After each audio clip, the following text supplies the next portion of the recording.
दोस्तों, हम आपसे रिक्वेस्ट करते हैं कि आज के इस वीडियो को पूरा जरूर देखें, क्योंकि हम आपके लिए एक ऐसी खबर सामने लेकर क्या है जिसको सुनने के बाद अब एक भारतीय होने पर गर्व महसूस करेंगे। देखिए, मौजूदा वक्त में भारत जिस तरीके से अंतर्राष्ट्रीय स्तर पर अपनी धमक को मजबूत कर रहा है,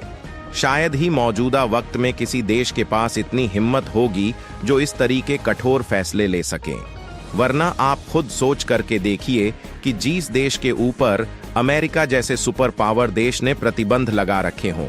किसी देश के अंदर इतनी हिम्मत है कि वो उस देश के अंदर जा करके विजिट करे, वहां से बिजनेस डील को फाइनल करना शुरू कर दें। लेकिन आज भारत की तरफ से लिया गया ये फैसला उन देशों को भी हिम्मत देने वाला है जो कहीं ना कहीं अमेरिका से डरते हुए हैं। क्या है पूरी रिपोर्ट, आए आज के इस वीडियो में जानते हैं। हम जिस देश की बात कर रहे हैं उसका नाम है ईरान, और साल 2018 में ईरान के ऊपर अमेरिका की तरफ से तरह तरह के प्रतिबंध लगाए जाते हैं। अमेरिका का कहना था कि ईरान के अंदर बहुत सारे आतंकी संगठनों को पाला जाता है और उनकी जो फंडिंग है वो ईरान अपना कच्चा तेल बेच करके लाता है,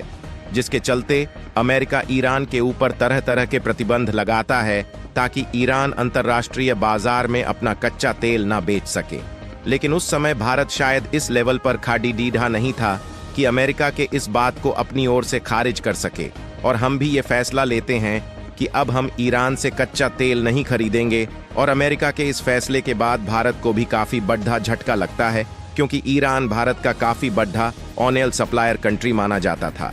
हम ईरान से करीब 2.5 billion ton crude oil purchase कर रहे थे, और सिर्फ फिरा नहीं बल्कि इससे कुछ दिनों पहले ही के ऊपर भी सैंक्शंस लगाए जाते हैं, जिस पर भी भारत को धमकाने की कोशिश की जाती है कि Bharat Russian crude oil purchase ना करे।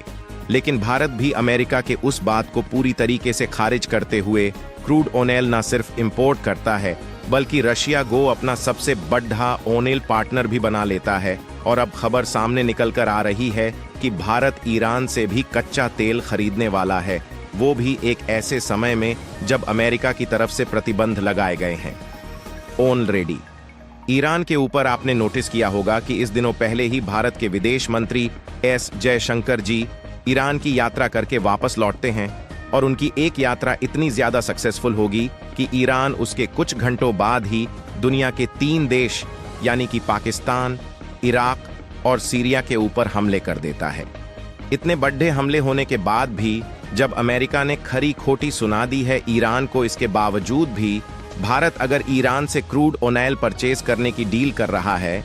तो डेफिनेटली भारत के पास उतनी ताकत और क्षमता आ चुकी है कि अब हम अमेरिका की धमकियों से नहीं डरने वाले हैं, सिर्फ अपने डॉलर या फिर अपनी जीडीपी के दम पर। तो इससे दुनिया के कई बड़े अलग अलग मार्केट्स पर क्रिएट हो जाती है, और इसी चीज को रिड्यूस करने के लिए भारत लगातार कुछ ऐसे फैसले ले रहा है जो कि अमेरिका के हिसाब से सही नहीं है। फिलहाल ऑफिशियली इस चीज के ऊपर बात शुरू की जा चुकी है। Thank you.